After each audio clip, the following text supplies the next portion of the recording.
Reading 303 from Galilee to Samaria. Jesus' transfiguration shows Peter, James, and John his glory, which is demonstrated further by his power over a demon that the disciples are not able to cast out of a boy. Ironically, the disciples argue over who is the greatest after seeing Jesus' divine power and authority. Matthew alone includes more teachings of Jesus in parables, while Mark and Luke include Jesus' second prediction of his death and resurrection and the discussion of those casting out demons in Jesus' name. Matthew 17. And after 6 days Jesus took with him Peter and James and John his brother, and led them up a high mountain by themselves.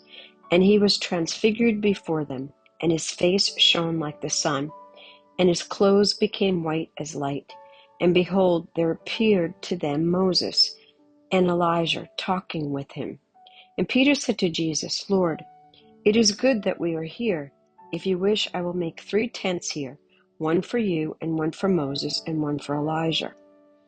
He was still speaking when, behold, a bright cloud overshadowed them, and a voice from the cloud said, This is my beloved Son, with whom I am well pleased. Listen to him. When the disciples heard this, they fell on their faces and were terrified. But Jesus came and touched them, saying, Rise and have no fear. And when they lifted up their eyes, they saw no one but Jesus alone. And as they were coming down the mountain, Jesus commanded them, Tell no one the vision until the Son of Man is raised from the dead.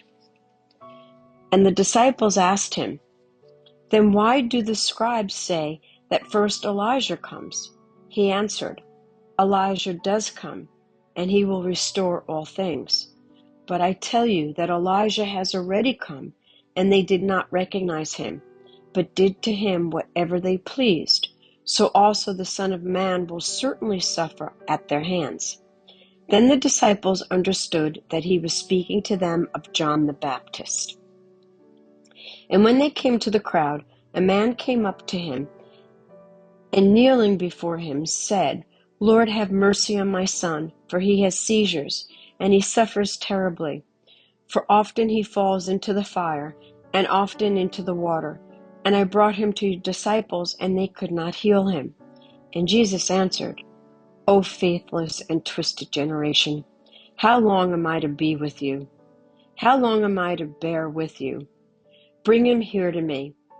And Jesus rebuked the demon, and it came out of him, and the boy was healed instantly. Then the disciples came to Jesus privately and said, Why could we not cast it out? He said to them, Because of your little faith. For truly I say to you, if you have faith like a grain of mustard seed, you will say to this mountain, Move from here to there, and it will move, and nothing will be impossible for you.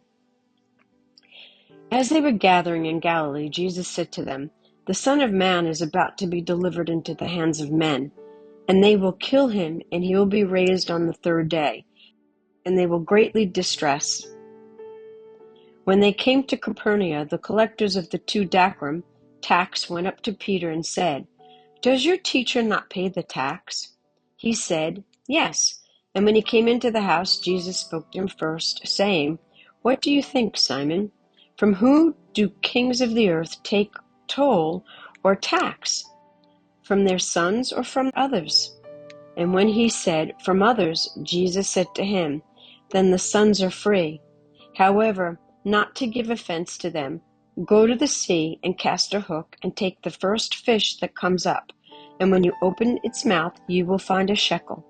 Take that and give it to them for me and for yourself.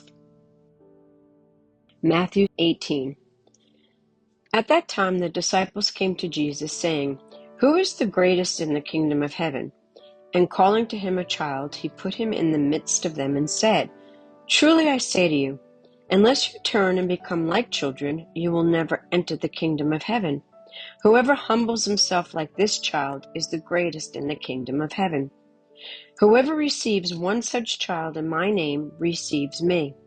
But whoever causes one of these little ones who believe in me to sin, it would be better for him to have a great millstone fastened around his neck and to be drowned in the depth of the sea. Woe to the world for temptation to sin, for it is necessary that temptation come, but woe to the one by whom the temptation comes. And if your hand on your foot causes you to sin, cut it off and throw it away. It is better for you to enter life crippled or lame than with 2 hands or 2 feet to be thrown into eternal fire. And if your eye causes you to sin, tear it out and throw it away. It is better for you to enter life with 1 eye than with 2 eyes to be thrown into hell of fire. See that you do not despise one of these little ones, for I tell you that in heaven their angels always see the face of my Father who is in heaven. What do you think if a man has 100 sheep, and one of them has gone astray? Does he not leave the 99 on the mountains and go in search of the one that went astray? And if he finds it, truly I say to you, he rejoices over it more than over the 99 that never went astray. So it is not the will of my Father who is in heaven that one of these little ones should perish. If your brother sins against you, go and tell him his fault between you and him alone. If he listens to you, you have gained your brother. But if he does not listen, take 1 or 2 others along with you, that every charge may be established by the evidence of 2 or 3 witnesses. If he refuses to listen to them, tell it to the church. And if he refuses to listen to the church, let him be to you as Gentile and tax collectors. Truly I say to you, whatever you bind on earth shall be bound in heaven, and whatever you loose on earth shall be loosed in heaven. Again I say to you, if 2 of you agree on earth about anything they ask, it will be done for them by my Father in heaven. For when 2 or 3 are gathered in my name, there am I among them. Then Peter came up and said to him, Lord, how often will my brother sin against me and I forgive him? As many as 7 times, Jesus said to him. I do not say to you 7 times, but 77 times. Therefore the kingdom of heaven may be compared to a king who wished to settle accounts with his servants. When he began to settle, one was brought to him who owed him 10,000 talents. And since he could not pay, his master ordered him to be sold with his wife and children and all that he had, and payment to be made.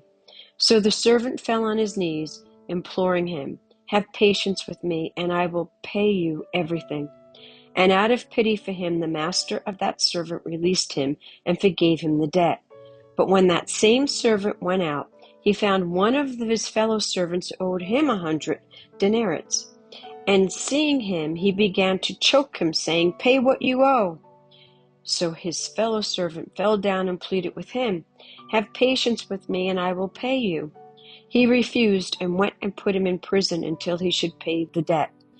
When his fellow servants saw what had taken place, they were greatly distressed, and they went and reported to their master all that had taken place. Then his master summoned him and said to him, You wicked servant, I forgave you all that debt because you pleaded with me. And should not you have had mercy on your fellow servant, as I had mercy on you? And in anger his master delivered him to the jailers until he should pay all his debt. So also my heavenly Father will do to every one of you if you do not forgive your brother from your heart. Mark 9:2-50. And after 6 days Jesus took from him Peter and James and John, and led them up a high mountain by themselves. And he was transfigured before them, and his clothes became radiant, intensely white, as no one on earth could bleach them. And there appeared to him Elijah with Moses, and they were talking with Jesus. And Peter said to Jesus, Rabbi, it is good that we are here. Let us make 3 tents, one for you, and one for Moses, and one for Elijah. For he did not know what to say, for they were terrified. And a cloud overshadowed them, and a voice came out of the cloud. This is my beloved Son. Listen to him." And suddenly, looking around, they no longer saw anyone with them but Jesus only. And as they were coming down the mountain, he charged them to tell no one what they had seen until the Son of Man had risen from the dead. So they kept the matter to themselves, questioning what this rising from the dead might mean. And they asked him, "Why do the scribes say that first Elijah must come?" And he said to them, "Elijah does come first to restore all things, and how it is written of the Son of Man that he should suffer many things and be treated with contempt. But I tell you," and they did to him whatever they pleased, as it is written of him. And when they came to the disciples, they saw a great crowd around them, and scribes arguing with them. And immediately all the crowd, when they saw him, were greatly amazed, and ran up to him, and greeted him. And he asked them, "What are you arguing about with them?" And someone from the crowd answered, "Teacher, I brought my son to you, for he has a spirit that makes him mute. And whenever it seizes him, it throws him down, and he foams and grinds his teeth and becomes rigid. So I asked your disciples to cast it out, and they were not able." And he answered them, "O faithless generation, how long am I to be with you? How long am I to bear with you? Bring him to me." And they brought the boy to him. And when the spirit saw him, immediately it convulsed the boy, and he fell on the ground, and he rolled about, foaming at the mouth. And Jesus asked his father, "How long has this been happening to him?" And he said, "From childhood. And it has often cast him into fire and into water to destroy him. But if you can do anything, have compassion on us and help us." And Jesus said to him, "If you can, all things are possible with one who believes." Immediately the father of the child cried out and said, "I believe, help my unbelief." And when Jesus saw that a crowd came running together, he rebuked the unclean spirit, saying to it, "You mute and deaf spirit, I command you, come out of him and never enter him again." And after crying out and convulsing him terribly, it came out, and the boy was like a corpse, so that most of them said, "He is dead." But Jesus took him up by the hand and lifted him up, and he arose. And when he entered the house, his disciples asked him privately, "Why could we not cast it out?" And he said to them, "This kind cannot be driven out by anything but prayer." They went on from there and passed through Galilee, and he did not want anyone to know, for he was teaching his disciples, saying to them, "The Son of Man is going to be delivered into the hands of men, and they will kill him, and when he is killed, after 3 days he will rise." But they did not understand the saying, and were afraid to ask. And they came to Capernaum, and when he saw in the house, he asked them, "What were you discussing on the way?" For on the way they had argued with one another about who was the greatest. And he sat down and called the 12, and he said to them, "If anyone would be first, he must be last of all and servant of all." And he took a child, and he put him in the midst of them. And taking him in his arms, he said to them, "Whoever receives one such child in my name receives me. And whoever receives me receives not me, but him who sent me." John said to him, "Teacher, we saw someone casting out demons in your name, and we tried to stop him, because he was not following us." But Jesus said, "Do not stop him, for no one who does a mighty work in my name will be able soon afterwards to speak evil of me. For the one who is not against us is for us. For truly I say to you, whoever gives you a cup of water to drink because you belong to Christ will by no means lose his reward.